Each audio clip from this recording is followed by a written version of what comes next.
할 건지 아니면 각도를 좀 더 들어서 제거를 할 건지에 따라서 전체적인 스타일에 따라서 달라진다고 생각하시면 될 겁니다.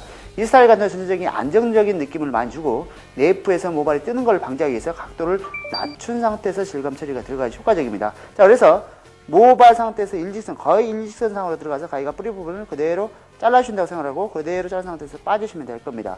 자, 들어가서 자르고 빠지고, 자, 자르고 빠지고. 자, 이렇게 하시게 되면 뿌리 부분부터, 자, 보시게 되면 그대로, 자, 3 내지 4cm가 중간 부분까지 그대로 잘려서 전체적인 모류 상태가 뿌리 부분이 많이 그렇게 잘리지 않기 때문에 전체적인 목은 일어서는 경우가 거의 없을 거라고 생각하시면 됩니다. 자, 틴닝 가위와 일반 가위의 차이점은 일반 가위는 불규칙적인 부분, 자, 불규칙적인 모량을 감소하는 특징이 있고요. 틴닝 가위 같은 경우는 규칙적인 질감을 표현하는 방법이 있습니다. 자, 틴닝 가위로 인해서 자르게 되면 굉장히 정갈하고 깔끔한 맛이 나는 반면에 일반 가위로 해서 뿌리 부분을 감소할 경우 같은 경우는 굉장한 움직임과 불규칙적인 움직임을 그대로 볼 수가 있다고 생각하시면 될 겁니다.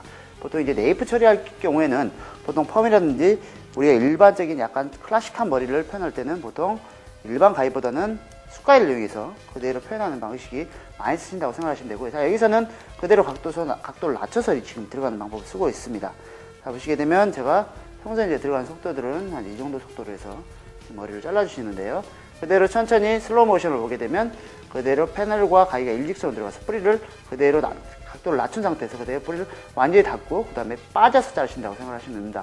가위가 상태가 안 좋을 경우 같은 경우는 두피 가까이까지 들어가서 가위질해서 그대로 잡아 자를 경우에는 모발 끝이 찝히는 현상이 생길 수가 있는데 그 부분 같은 경우는 어떻게 해결하시면 되냐면 가위를 오픈해서 그대로 크로스하여서 뿌리를 자르고 그대로 빼지 마시고 가위를 오픈한 상태에서 그대로 빼주시면 됩니다. 그 다음 섹션 들어가셔서 자르고 오픈하고 빼고, 자, 자르고 오픈하고 빼고, 자, 이런 방식으로 하시게 되면 가위 상태가 조금 안 좋더라도 모발이 뜯기는 부분이 많이 없을 거라고 생각합니다. 그래서 그대로 들어가서 자, 지금은 잘라주고 있습니다. 자, 빨른 모션을 보시게 되면 자, 이런 방법으로 해서 머리를 지금 잘라주고 있습니다.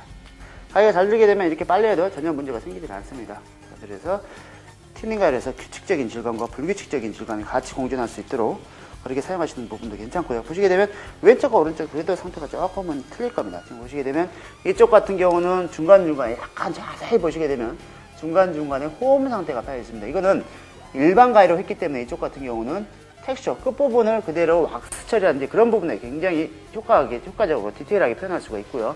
이 부분 같은 경우는 틴닝 가위로 처리를 했기 때문에 전반적인 선 상태가 파마라든지 전체적인 안정적인 느낌의 드라이를 연출하고자 할 때는 이렇게 틴닝 가위로 해서 내가 일반 가위를 사용할 거냐 아니면 틴닝 가위를 사용할 거냐 초이스 하셔서 이렇게 들어가는 방법이 굉장히 중요합니다. 이것 같은 경우는 모류가 돌아간다든지 모발이 뜬다든지 네이프 상태가 컨트롤하기 어려울 때 뿌리 부분을 먼저 섞고 전체적인 모발의 율동감을 잡아준 상태에서 전체적인 플랫하게 평평하게 만든다든지 아니면 내추럴한 볼륨감을 만든다든지 그때에 따라서 상황에 따라서 다르게 표현하시는 부분이라고 생각하시면 될 것 같고요.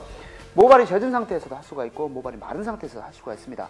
모발이 젖은 상태는 모량 양이 굉장히 많고 수술 많이 쳐내야 될 때는 모량이 젖은 상태에서 하시는 게 좋고요. 그 다음에 전체적인 미세한 율동감을 잡아주고자 할 때, 그 다음에 미세하게 볼륨감을 잡아주고 할 때는 전체적인 선 상태를 좀 더 드라이가 완성된 상태에서 그 다음에 해주시는 게 모발의 움직임이라든지 텍스처라든지 그런 부분을 쉽게 시각상으로 확인할 수 있을 거라고 생각을 합니다. 첫 번째 그래서 그런 부분들을 전반적으로 네이프에 행한 상태에서 그 다음에 위쪽 부분을 텍스처라이징 한번 들어가 보도록 하겠습니다.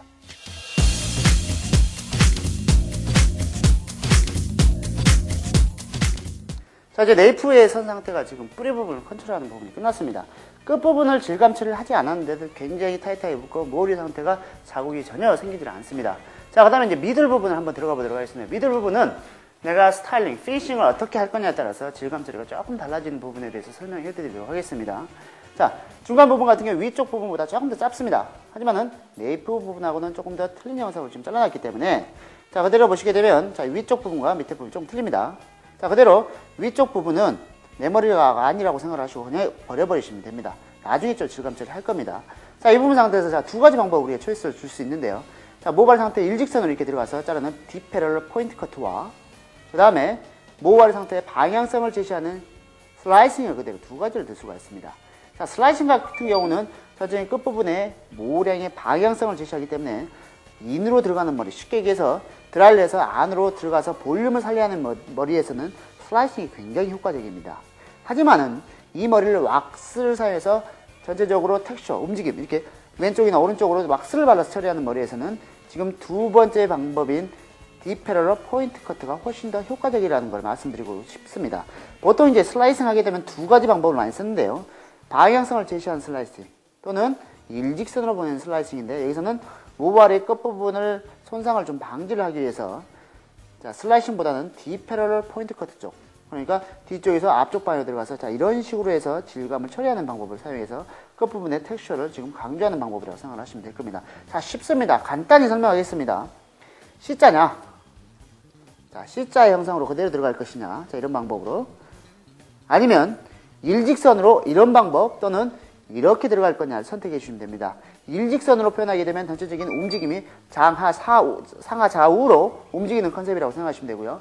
C자로 하시게 되면 모발의 볼륨감을 사용하시는 방법이라고 생각하시면 될 겁니다. 또한 GP 포인트 C자로 하는 방법 같은 경우는 지금 자, 카메라 좀 잠깐 비춰주시겠습니까?